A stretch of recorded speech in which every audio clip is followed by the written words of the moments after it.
Alberto, le comentábamos tempranito, ¿recuerdan que en plena pandemia, acá en este programa, hablábamos en ese momento por teléfono con un papá desesperado porque venía de Neuquén y lo habían parado en la frontera con La Pampa, en el límite con La Pampa, para entrar y no lo dejaban entrar a Córdoba y él quería venir a ver a su hija que estaba muriendo, estaba acá en Altagracia?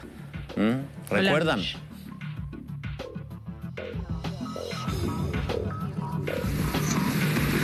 Ella me estaba esperando y no la pudimos ver. Estaba muy ansiosa esperándome. Cuando se enteró todo esto, me hizo mal. Está con tratamiento psicológico, psiquiátrico. La primera aparición del papá de Solange en Arriba Córdoba después derivó en un caso nacional y en el caso emblemático de estas cosas que tenía esa cuarentena tan estricta, por decirle de alguna manera, que le impedía a los padres o a los hijos o a los esposos o a los hermanos ver a su familiar moribundo y aún incluso enterrarlo como corresponde después, etcétera. Locuras. Me acuerdo que cuando nosotros manifestábamos esas injusticias, algunos nos decían asesinos, como que queríamos que la gente se contagiara y se muriera. Bueno, fíjense lo que pasó después, ¿no? El tiempo. Bueno, el caso Solange fue emblemático de cómo el Estado restringía a las personas poder ver a los familiares más, a los afectos más cercanos en el momento de su muerte, nada más y nada menos, entre otras varias barbaridades. ¿Y sabes de qué me acuerdo, Jorge? Que en ese momento al papá de Solange le pedían el hisopado, estaban todos desbordados, ese hisopado no llegaba, y que finalmente cuando llegue el hisopado que le da negativo, que es lo que le habría permitido pasar, ya era tarde. Sí, le hicieron miles de trabas, le pusieron que no traía esto, que no traía el otro. Con un agravante, con lo que viene, que vas a contar, que es Solange sufría cáncer, digamos, no es que estaba enferma de COVID. Exacto. No es que corría riesgo de que una persona la saludara, una persona sana la saludara. Tenía cáncer, digamos, y estaba en esta fase terminal de su enfermedad de cáncer. Pero es que... Y lo que viene ahora es que visitaban enfermos de COVID, ¿no? Llegado el punto que es mucho más grave impedirle a un padre ver a su hija moribunda que el hipotético contagio que podía provocarse. O sea, esa es la irracionalidad en la que entró el mundo entero, no solo acá. ¿Ustedes se acuerdan que el relato que hizo era que no los dejaban bajar de la camioneta o del auto en el que... No los dejaban bajar. Sí, sí. Ni siquiera, no habían podido tomar agua. No los dejajaban bajar, era al baño. Tremenda. Estaba con una persona que iba en silla de ruedas también, ¿te acordás?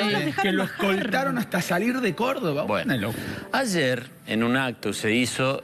Una mujer que es miembro de una de las organizaciones de lucha por la diabetes, para elogiar a la ministra de Salud, Carla Bisotti, y reconocerle que esto era un ministerio y no una secretaría, que sin un ministerio no podría haberse hecho, le agradeció haberle dejado ver a su marido durante la pandemia. Algo que, como está visto en el caso Solange, no se podía hacer.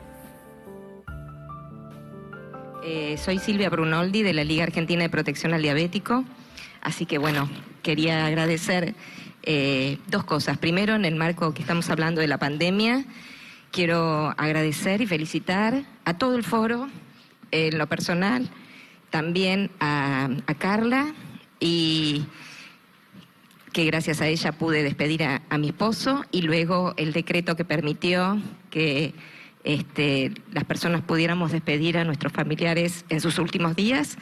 Y no quiero imaginar lo que hubiera sido la pandemia sin un Ministerio de Salud, con solo una secretaría como era. Ahí quedó clarito, porque dijo, gracias a ella pude despedir a mi esposo, y luego el decreto que le permitió a todos. El decreto viene del caso de Solange. Porque el decreto viene por Solange. Está bien, pero el punto es que le permitió cuando no se podía. Claro, no, eso está claro. Jorge, me llama la atención, ¿sabes qué? De Bisotti, la cara. La cara de Bisotti en ese momento. Ah, la cara que puso Bisotti, no le presté atención. Creo que no se da cuenta. No, no se da Para mí no cuenta. se da cuenta, No, pero por eso te digo, porque muchos es como, bueno, la quieren, no sé, imagínate ni la lo que le estaba deben estar escuchando. diciendo a la señora. Pero su cara es como de, sí, la verdad que No, hice pero las es como cosas muy decía Ale bien. recién, no registran. Es como la mujer de Oscar González cuando hablaba del auto, que gracias a Dios él pudo tener ese auto y Dios eligió que él se quede y no... no registran. A ver. Como que tienen una realidad Y paralela. como que eso es parte de lo que hacen. Claro, Permitirle a amigos cosas. Yo quiero poner las cosas en su contexto. Entiendo a la mujer que quería ver al marido. Así como el papá quería ver a claro, Solange. por supuesto. Entiendo que en la desesperación le pidió a Dios y María Santísima que lo dejaran ver al marido. Sí. Lo que es inentendible que no dejaran ver a todos los maridos. ¿Por qué a este sí y a este no? La Ese sería discrecionalidad es el problema. O sea, yo bajo ningún aspecto criticaría la actitud de una mujer No, porque ella que está quiere haciendo un ver a pedido, su marido. Pero que está se haciendo da- un pedido recontra razonable. Por lo tanto, ella no tiene ninguna responsabilidad en nada. Todo lo contrario, está pidiendo una cuestión humanitaria. A mí me tocó un caso muy, muy cercano, de una íntima amiga que también tuvo el caso, y me acuerdo que ella me llamaba. En ese momento su marido estaba internado en Río Cuarto y me decía, por favor, hace algo para que yo vaya 5 segundos, toda cubierta, todo, y le toque la mano porque me dicen que es probable que nos saquen del cuadro. Y la verdad que ella pasaron ya más de 2 años, no, casi 3 años, y sigue recordando que no lo pudo despedir. Pero por supuesto. Y ahí voy a decir algo que pocas veces se ha hablado durante la pandemia o la cuarentena, en este caso, porque son las medidas que se tomaron en contra de la pandemia. Se ha hablado poco y se siguió hablando muy poco. La actitud de los jueces. Los jueces no fallaron una a favor de la gente. No fallaron una, no intervinieron en un caso, ¿viste? Caso Solange, pero un juez levantó, un amparo rápido, al toque, inmediato. Digo, el caso Solange, por un montón de casos que hubo. Era como que dábamos por sentado que se paraba Alberto Fernández y decía, los voy a meter preso a todos, y eso era la palabra santa. Y esa era la palabra santa. Yo creo que al principio hubo mucho miedo. Al principio no sabíamos qué nos estaba pasando, no sabíamos qué teníamos que hacer.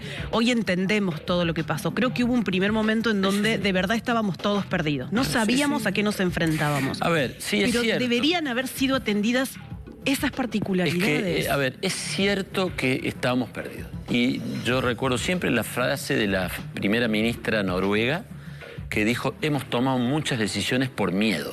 ¿Sí? Por miedo. Comparto eso y en aquel momento lo decíamos, hay que estar en los pantalones de los que toman decisiones. Sin duda. Porque además estábamos jugando con la vida y la muerte de las personas. Pero ya Gente se había moría. mucha gente, epidemiólogos prestigiosos y todo, que marcan, ojo, no nos pasemos de la raya. Psicólogos, había mucha gente que en aquel momento se animaba y decía, ahora, lo acusaban de asesino para arriba. Sí. Ese era el problema, el miedo, la respuesta era acusar a un tipo que desde otra óptica quería plantear una cosa diferente, era no un había forma. asesino. Sí. Bueno.